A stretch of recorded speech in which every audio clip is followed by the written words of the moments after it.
Your EIDL is 10th in line. I was like, 10th? Baloney. You know, I'm like, bull crap, you know. And then later that night, I got an offer for up to $39,000. Hello, it's Daddy. Hey, darling, put Mommy on the phone. Yeah, Barbara, it's Richie.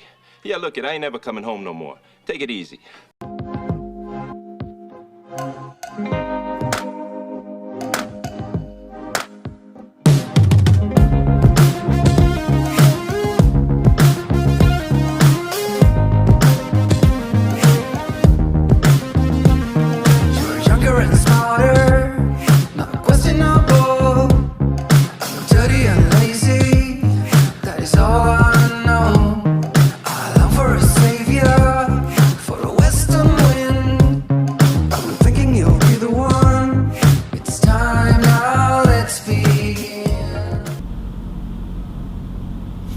Bam! Alright, y'all. I gotta make this quick because I've been sitting here for a 34-hour reset, long time. And by the title, you know that I got the offer for the SBA loan, the EIDL loan. It came in at like literally 1 o'clock in the morning Eastern Standard Time on Memorial Day itself. Now before that, I went to this website that I will put a link in the description of, and I will also put it on the screen right here. And I thought it was some kind of gimmicky website, but I went to this website, I put in my information, and I'll tell you what that is. And it said, hey, your EIDL is 10th in line. I was like, 10th? Baloney. You know, I'm like, bull crap, you know. And then later that night, I got an offer for up to $39,000, and it's up to me to just accept my amount. They had a sliding scale from anywhere from $1,000 to $39,000. So what am I gonna do? I haven't made a decision, but hey, it's a video. I gotta take y'all along the way with me. But anyway, I'm gonna give you a timeline. I'll try my best to give you a timeline on how I got to this step, because back on April the 2nd, I applied for this thing when they were talking about $10,000 to, you know, to small businesses. I'm sure everybody has heard the news on that. But anyway, we're gonna talk about how I got from hearing it to the point to where I selected a certain dollar amount of money and how it was for me. So this is EIDL approval. I was approved for EIDL. Let's do it like that. Then I'll probably do some kind of stupid, what do you call it, thumbnail, like something like that. Anyway, guys,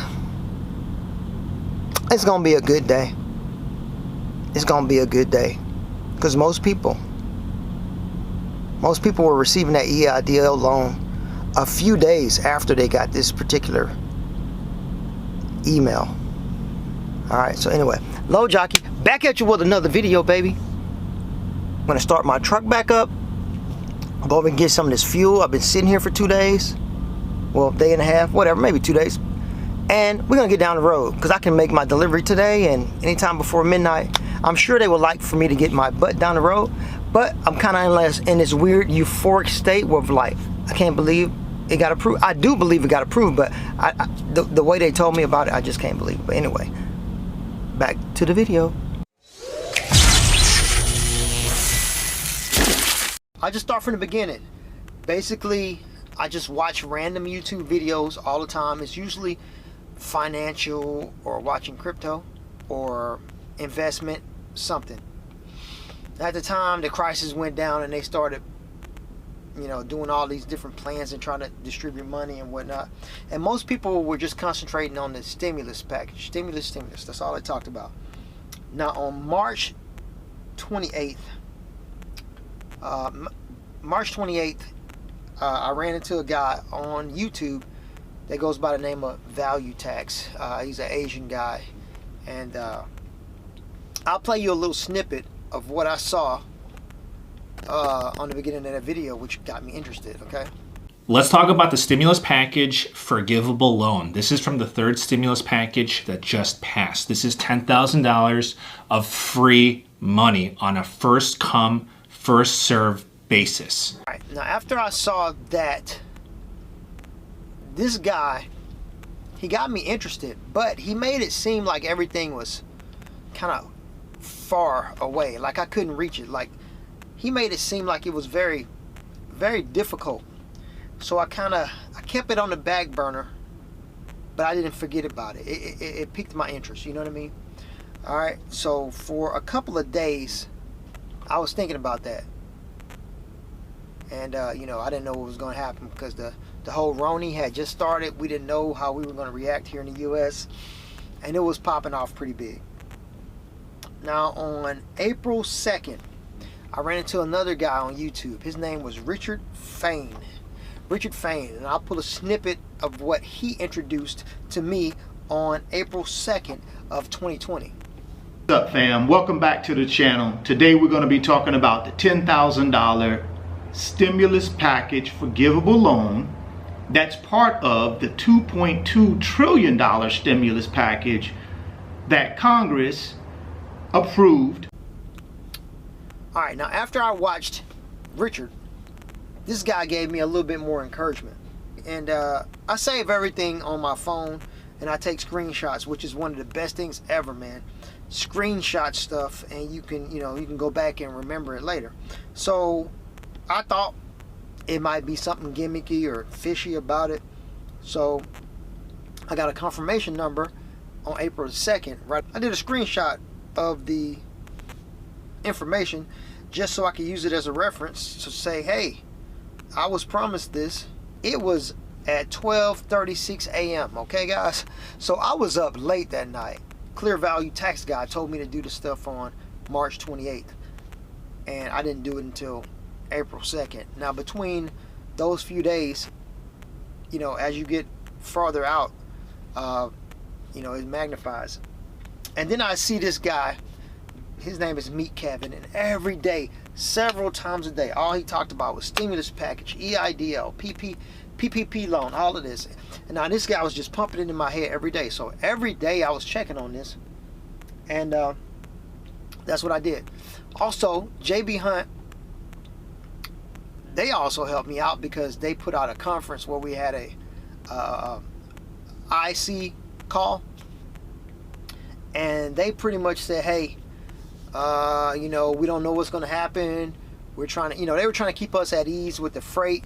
They were talking about customers. They were talking about helping other smaller trucking companies, let them get some freight so they wouldn't go out of business. They didn't even know what they were going to do, but they talked to us about it to give us a heads up, like, hey, it might be slow, but we're trying to keep other people alive also. So, you know, we're going to do what we can to give some other people some freight, so we don't know what's going to happen. And I can tell you, after that meeting, for me personally, I got more freight.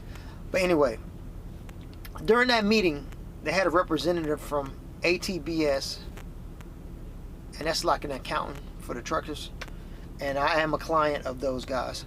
And this guy pretty much said, hey, do the PPP loan and do the EIDL loan, and you know, the PPP is a way to you know, stimulate your income from anything that you have lost. Because to be honest, guys, at one point I had 3 load cancellations in a row. They were like back to back to back. Point is to supplement any lost revenue. And the guys from ATBS got on a conference call and they were like, hey man, go ahead, apply for it. When you get the loan, we're gonna tell you what steps you need to do to have all of it forgiven. I called a few people. I didn't go ahead and call all my friends, but it was a few people that I thought about who could really use this information. And I passed that along to my wife and a few other people. And nobody responded because they just thought, oh man, they're not gonna do that for me. I'm nobody, or this and that. Look, I told a lot of people, look, let them tell you no. Don't tell yourself no. Let them tell you no. And then, like I said, that value tax guy almost discouraged me from the beginning because he made it seem like it was tons and tons and tons of paperwork. But in reality, it was like very streamlined and easy. Now, yeah, you did have to have your tax paperwork together. You did need to know your have your articles of incorporation or whatever. You know, your business paperwork. And I keep that stuff with me in the truck, on my computer, stuff like that, so I can easily access this stuff. I never know when I'm going to use it, and I'm glad I did. So all of that stuff stacked up to today. Well, should I say Memorial Day at 10:42 p.m. No, that's the day before. Either way, it came in at night. Now, I received this email, and I ain't gonna lie, I was up late. It was like 1 o'clock in the morning, Eastern time. And I said, let me check my emails. And I checked my email, and I'm like, wow, this thing says set up and go to the portal. And I do all the information for the portal. Now it says you're going to get a loan between $1,000 and $39,000. And it showed me all the stipulations. Like, well, it didn't show me everything, but I watched other YouTube videos to give me an idea of what I need to do. And from that point, guys, I watched these videos, and the guys were saying, they were showing me, like, you know, if you take anything over $25,000, then the SBA is going to want collateral, and they're going to want you to, you know, put certain things up for your business, and they could also go into your personal. Okay, so if you didn't pay back, they can go and take your car, seizure, or whatever. You know what I'm saying? So I'm not taking over 25K. It's not happening. Now, what dollar amount do you think I'm taking? I'm gonna go straight down the middle. Now, I went into the portal. I did accept the loan for $20,000. However, it's still not approved. They still have to verify it's me, and they have to, you know, contact me on the phone. So tomorrow is Tuesday, the day after Memorial Day, and I'm assuming that I will get a call. I'm not assuming to get the call tomorrow. I'm sure they have many more people to call, but I will prepare myself to get the call, and I will take the 20K. What would I do with the 20K? I don't know if y'all remember, but my truck had some issues. New Year's Day, it broke down, and I used my credit cards that I had for my maintenance account at the time, just starting, and it cost me about $10,000 to get the truck repaired, plus hotels, plus moving around while I was waiting. So I have paid off a lot of that debt, but I have also did some maintenance upkeep. I changed all 8 drive tires, because they were, a friend of mine, he was like, man, you got these you got all these recaps on them. He said, you know what we call recaps? We call them May Pops, because they may pop. And I was like, okay, real funny. That same day, pop, I blew a tire out. I don't know if y'all, the people that watch me, you can watch the videos, you see me crawling under the truck because the tire exploded and tore up a lot of stuff. Okay, I fixed that. Another one pops.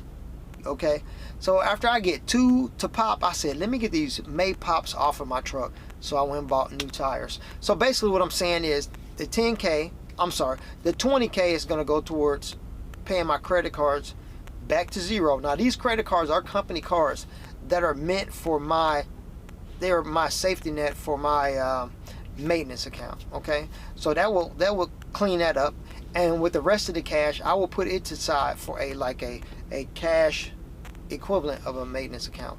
So I'm not gonna go and pay my car off. You can't do stuff like that. It's got to be for your business, and they want records of this stuff. Okay, now what I'm betting on, okay, what I'm betting on is the rich people effect. When I say that, it's like most tax laws and stuff like that are written, I'm gonna say for the rich, but they're written for businesses, for business people. So these people can take advantage of things, and I'm thinking that they're gonna treat this kind of like a bailout, and they may forgive it later. Okay, they may.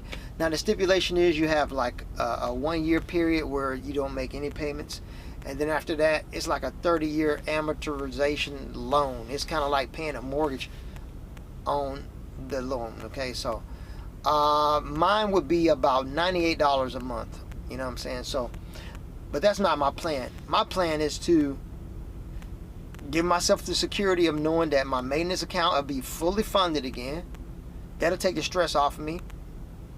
Then I can work, and when the year's over, I'm gonna wait to see if they forgive it. If they, at first it's, they advertised it as a $10,000 grant. Now, will they honor what they said and forgive the $10,000? I have to pay $10,000 back. We will see in the future, but I will use that, and it makes me feel good that I can use that to keep me afloat while I get everything together. Because I'm telling you, I thought I was going to go out of business on January the 2nd, and I had my plan in place and it worked. Credit cards are just like cash. The Volvo dealership, they don't care. They'll swipe those or take cash. As a matter of fact, they probably trust the plastic more than the cash, okay?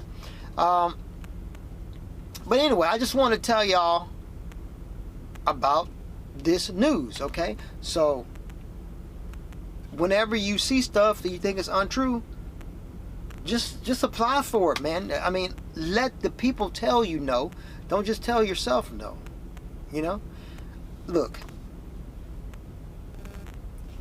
it's an exchange of wealth going on right now, and unfortunately, once they pump all this money out, and I'm gonna be a part of the whole downfall, it's gonna make the dollar get very watered down. It's not gonna have any purchasing power. You know what I'm saying? So, me getting the X amount of dollars today, with inflation and all the other crap that goes on, that money is stronger today than the future. So that's why I'm taking advantage of. I'm going to use that money, pay off the credit cards for my business, and then I'll feel, oh man, I feel so great, because I'm always worrying if the truck's going to break down. And then I can get some stuff done on the trucks. Like I need to put some brighter headlights on. Well, maybe not brighter, but they need to be changed. They're just dull, just standard OEM headlights, and it's hard to see at night. But anyway, guys, I don't know. I can't think of nothing else to add to it. But I just want to come and say, hey, if you're one of the people who did that EIDL and you don't know where you are, I'm going to put it right here on the screen. This particular website is called Skip. But you need to have your SBA confirmation number. And with that number, what they can do is what they do is they kept a database from people that said they got their